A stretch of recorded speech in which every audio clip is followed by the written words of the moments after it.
Baiklah, assalamualaikum warahmatullahi wabarakatuh. Selamat siang untuk anak-anakku, para calon siswa-siswi MTS ataupun SMA Islam Al-Mulis. Selamat bertemu dalam acara PLS pengenalan lingkungan sekolah, yang pada kesempatan ini sebelum kita ke materi saya memperkenalkan diri dulu. Nama Dedi Sudirman, yang pada kesempatan ini diberikan tugas untuk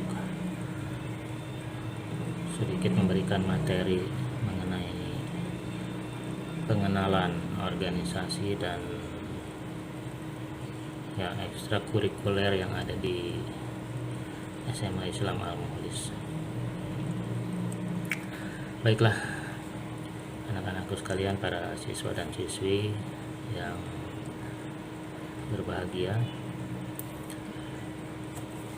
pada kesempatan ini kita akan mulai masuk ke sekolah lanjutan, baik itu lanjutan pertama ataupun lanjutan atas ya, dimana kita telah mengenal yang namanya sebuah organisasi, yang mana organisasi tersebut mempunyai pengertian salah satu perkumpulan satu atau dua orang, sekumpulan orang-orang yang terdiri dari dua orang atau lebih.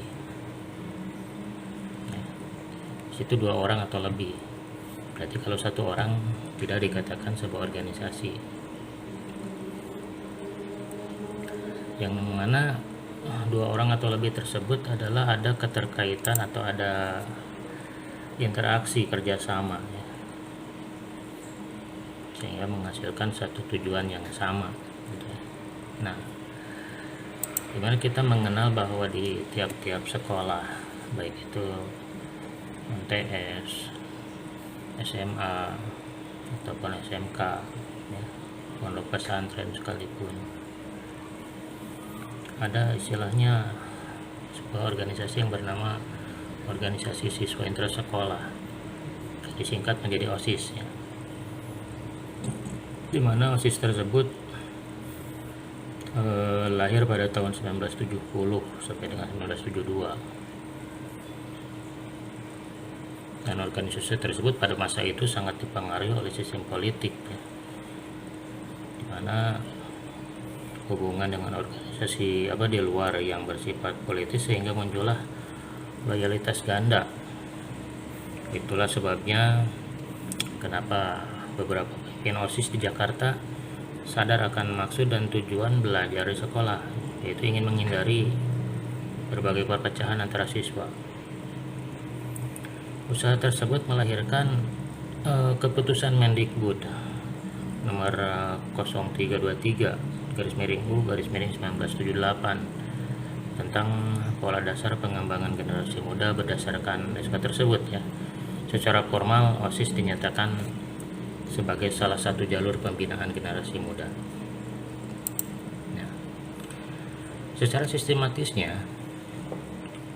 OSIS itu, yang tadi saya ucapkan bahwa OSIS itu merupakan sebuah singkatan, yaitu Organisasi Siswa Intrasekolah kepanjangannya ya. Masing-masing kata mempunyai beberapa pengertian, di antaranya satu organisasi, yang kedua siswa, yang ketiganya intra, dan yang keempatnya sekolah. Tadi organisasi sudah dipaparkan di muka bahwa sekelompok orang yang bekerja sama antara pribadi yang diadakan untuk mencapai satu tujuan. Jadi pada dasarnya itu tadi, masing-masing mempunyai tujuan yang sama. Kalau tidak dikatakan tujuan yang sama, yang satu ke kanan, yang satu ke kiri, itu bukan sebuah organisasi. gitu. Kemudian yang B-nya yaitu siswa. Siswa adalah peserta didik pada suatu pendidikan dasar dan menengah, baik itu yang tadi itu di SD, SMP atau MTS ataupun SMA, SLTA, SMK ya. Itu dikatakan siswa dengan uniform yang sudah ditentukan. Dan yang ketiga intra, berarti terletak di dalam dan di antara gitu ya. Dan sekolah adalah salah satu satuan pendidikan atau wadahnya. Secara organisis ya, OSIS adalah satu-satunya organisiswa yang sah di sekolah. Oleh karena itu setiap sekolah wajib membentuk OSIS yang tidak menjadi bagian atau alat dari organisasi lain yang ada di luar sekolah. Nah, secara fungsionalnya, OSIS adalah sebagai salah satu dari 4 jalur pembinaan kesiswaan, di samping ketiga jalur yang lain, yakni latihan kepemimpinan, ekstrakurikuler, dan wawasan biata mandala. Secara sistemik, dalam hal ini OSIS dipandang sebagai suatu sistem yang ditandai dari ciri pokok. Yang pertama yaitu berorientasi pada tujuan, kemudian memiliki susunan atau berkehidupan kelompok, memiliki peranan masing-masing yang terkoordinasi dan berkelanjutan dalam waktu tertentu. Di mana ya fungsi ya, karena sebuah organisasi itu pasti ada fungsinya. Yang pertama OSIS sebagai wadah, dimana OSIS sebagai wadah siswa bersama jalur pembinaan yang lain untuk mendukung tercapainya tujuan pembinaan siswa. Yang kedua sebagai motivator, dimana OSIS sebagai perangsang ya, yang menyebabkan lahirnya keinginan atau semangat, bukan sebagai penjegal keinginan, sehingga banyak kalanya kecenderungan untuk tidak aktif di organisasi ini tinggi sekali, karena takutnya di OSIS ini ya menjadi terbelenggu ataupun menjadi sebuah ikatan gitu ya. Padahal jelas di sini adalah OSIS sebagai motivator. Yang ketiga sebagai preventif. Secara preventif, OSIS ikut mengamankan sekolah dari segala ancaman ya, dari dalam maupun dari luar. Itulah 3 tujuan atau 3 fungsi OSIS. Dan ya dari sebuah organisasi tentu ada yang namanya struktur organisasi. Nah, struktur organisasi ini terdiri mulai dari pelindung. Yang jelas pelindungnya untuk tingkat di sekolah yaitu kepala sekolah. Penasehat bisa dari unsur dari unsur yayasan ataupun dari unsur sekolah-sekolah tersebut ya, yang bisa sebagai narasumber atau sebagai katakanlah tempat mengadu atau curhatnya para kepengurusan ini. Kemudian penanggung jawab ya, yaitu baru ada ketua, wakil ketua, sekretaris, bendahara, dan bidang-bidang itu bidang ketakwaan, bidang keilmuan, bidang bela negara, bidang budi pekerti, bidang keterampilan, bidang kepemimpinan, dan bidang seni dan olahraga. Nah, dari kesemua ini adalah merupakan strukturnya atau pion-pion yang ada di OSIS ya. Masing-masing bidang tentunya punya program-program tersendiri, dan sebagai pengenalan itu tidak akan kita bahas pada kesempatan ini ya. Nah, perangkat OSIS itu terdiri dari 3, yaitu pembina OSIS, pembina OSIS meliputi kepala sekolah, wakasek kesiswaan, bapak atau ibu guru yang berkompeten di situ. Ya. Kemudian perwakilan kelas. Perwakilan kelas ini bisa menjadi pengurus inti, bisa juga diambil 2 orang perwakilan dari masing-masing kelas sebagai MPK-nya, ya. Atau sebagai wakil dari masing-masing kelas untuk menyalurkan suara ataupun masukan-masukan buat kegiatan OSIS tersebut. Kemudian yang ketiganya itu pengurus OSIS, mulai dari ketua, wakil ketua, sekretaris bendahara, ketua seksi dan anggotanya. Dan yang jelas anggota OSIS itu adalah semua siswa dari mulai kelas terbawah sampai kelas tertinggi dalam sekolah itu. Nah, ini sekilas mengenai rincian tugas, ya. Rincian tugas mengenai pembina OSIS, ya kan, bertanggung jawabnya ke siapa, kemudian bertanggung jawabnya atas apa, di sini sudah tertera. Ini hanya sekilas saja.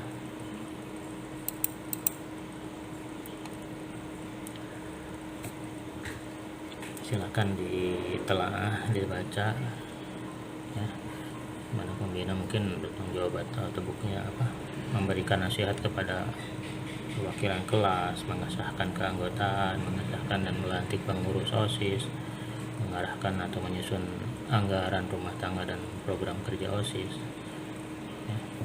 Menghadiri rapat-rapat OSIS, dan perwakilan kelas tadi seperti MPK tadi, majelis perwakilan kelas, ya, mewakili kelasnya dalam rapat perwakilan kelas, mengajukan usul kegiatan, ya kan, yang tadi itu, mengajukan calon kepengurusan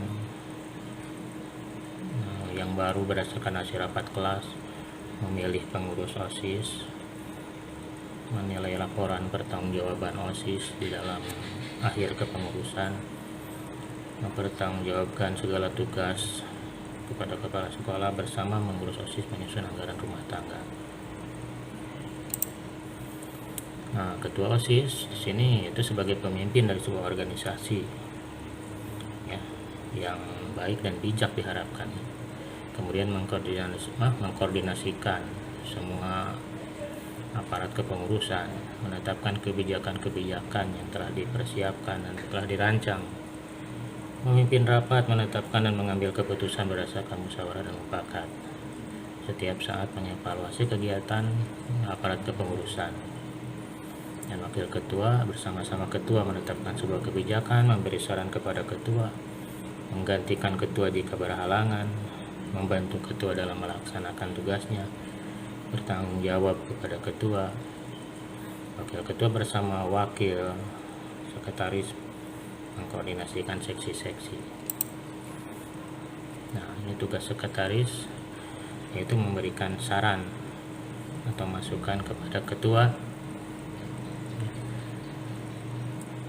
dalam mengambil keputusan, mendampingi ketua dalam memimpin rapat, menyiarkan atau mendistribusikan dan menyimpan surat atau arsip, menyiapkan surat atau laporan hasil rapat evaluasi kegiatan bersama ketua, menandatangani surat, bertanggung jawab atas tertibnya administratif. Bendahara bertanggung jawab atas pemasukan uang dan biaya yang diperlukan, membuat tanda bukti atau kwitansi jika ada pengeluaran atau penerimaan, bertanggung jawab atas inventarisir dan pembendaharaan, dan yang jelas harus mempunyai laporan keuangan. Sedangkan seksi-seksi atau ketua seksi yaitu bertanggung jawab atas seluruh kegiatan seksi yang menjadi tanggung jawabnya, yang 7 tadi, melaksanakan kegiatan seksi yang telah diprogramkan, memimpin rapat seksi, menetapkan kebijaksanaan seksi dan mengambil keputusan berdasarkan musyawarah dan mufakat, serta menyampaikan laporan pertanggungjawaban pelaksanaan kegiatan seksi kepada ketua melalui koordinatornya. Itu ya mengenai OSIS. Dan ya di dalam satu sekolah itu ada yang namanya ekstrakurikuler ya. Ekstrakurikuler itu banyak sekali kalau kita lihat di naungan MTS ataupun SMA Islam Al-Mukhlis. Dan yang jelas menurut Permen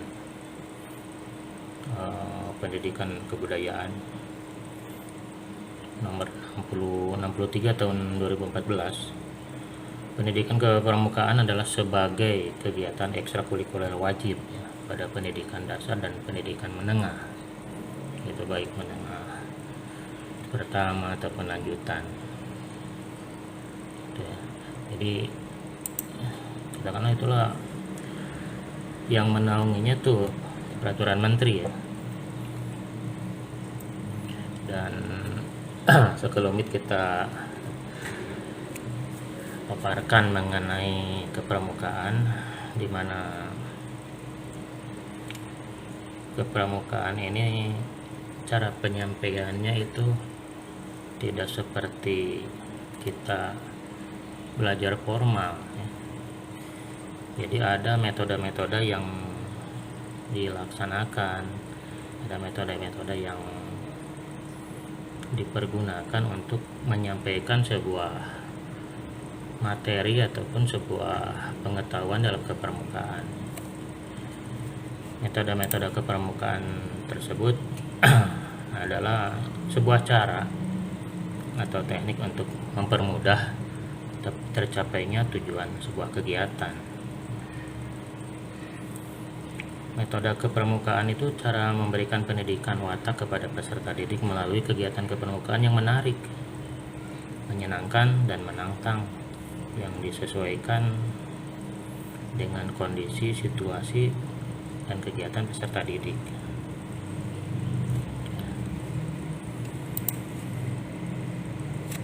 Nah, metode kepramukaan merupakan cara progresif melalui beberapa item ya.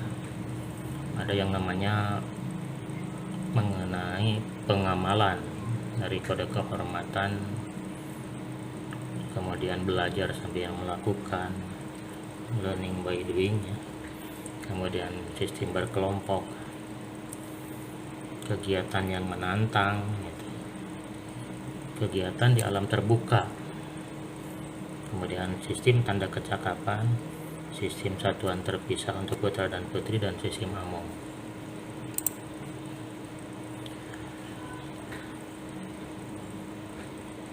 Nah, ini per itemnya ya, penjelasan dari masing-masing unsur tadi, dimana yang pertama tadi adalah pengamalan kode kehormatan. Kode kehormatan ini dilaksanakan dengan kita melihat gitu kan, melihat ini si anak menjalankan gak ibadah menurut agama dan kepercayaannya.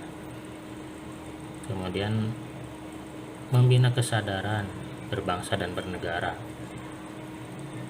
mengenal, memelihara, dan melestarikan lingkungan yang beserta alam seisinya, memiliki sikap kebersamaan, hidup sehat ya, secara sehat jasmani dan rohani, bersikap terbuka, mematuhi kesepakatan, dan memperhatikan kepentingan bersama. Itulah mengenai pengamalan kode kehormatan bukan secara terperinci ya. Kalau secara terperinci nanti lebih perinci lagi nanti di saat ada pertemuan. Ini yang ke-12 ini adalah secara garis besarnya saja ya.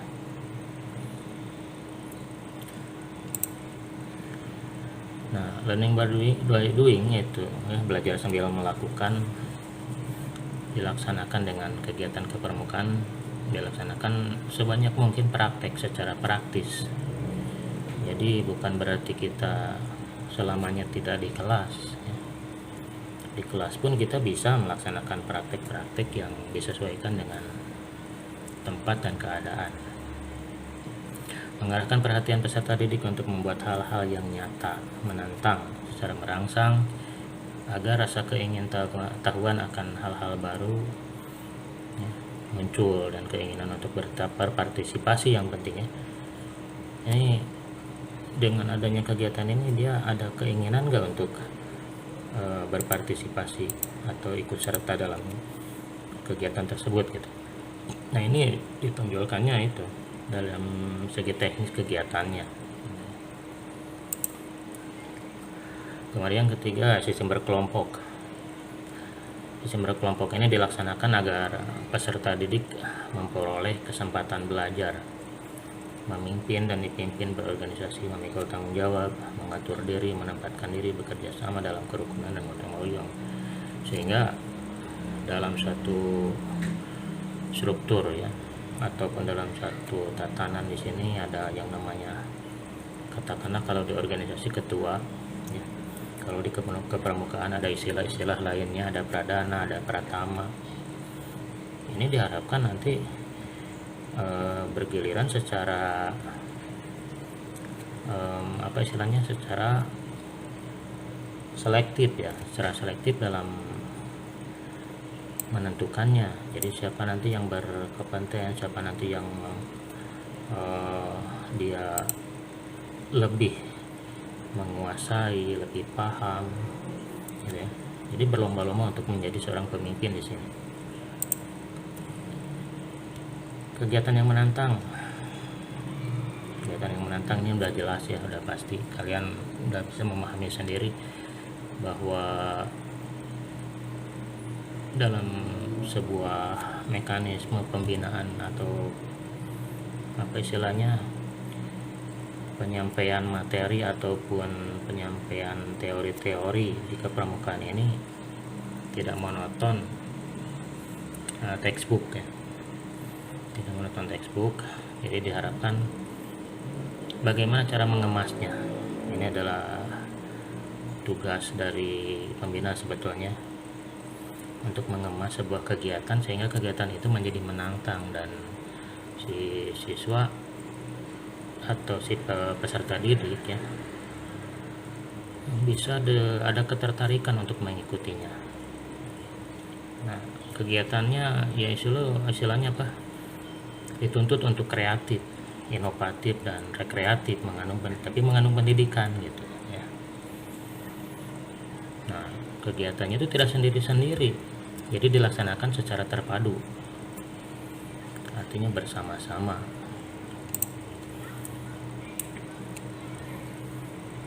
Pendidikan kepramukaan dilaksanakan dalam tahapan peningkatan bagi kemampuan dan perkembangan individu dan kelompok gitu ya. Selain individu juga kerjasama kelompok di sini sangat diperlukan sekali. Materi kegiatan ini tadi disesuaikan dengan usia. Jadi jangan sampai usia, katakanlah usia SD atau usia siaga, penggalang disamakan dengan usia-usia untuk penegak gitu ya. Jangan kan ngerti malah takut gitu dengan materi-materi yang cukup berat. Nah, itu disesuaikan dengan usia dari peserta didik tersebut. Nah, kegiatan kepramukaan ini diusahakan yang tadi itu ada ketertarikan sehingga akan dapat mengembangkan bakat, minat dan emosi dari peserta didik serta menunjang ya dan berfaedah. Itulah cukup cukup susah juga untuk membungkus sebuah kegiatan pramuka dalam suatu sistematika kayak begitu ya. Tapi itulah tuntutan agar kian hari, kian waktu anggota-anggota gerakan pramuka bukannya berkurang, tapi malah harusnya bertambah dengan adanya kegiatan yang menarik tersebut gitu ya. Kemudian yang berikutnya yaitu kegiatan di alam terbuka. Kegiatan di alam terbuka tersebut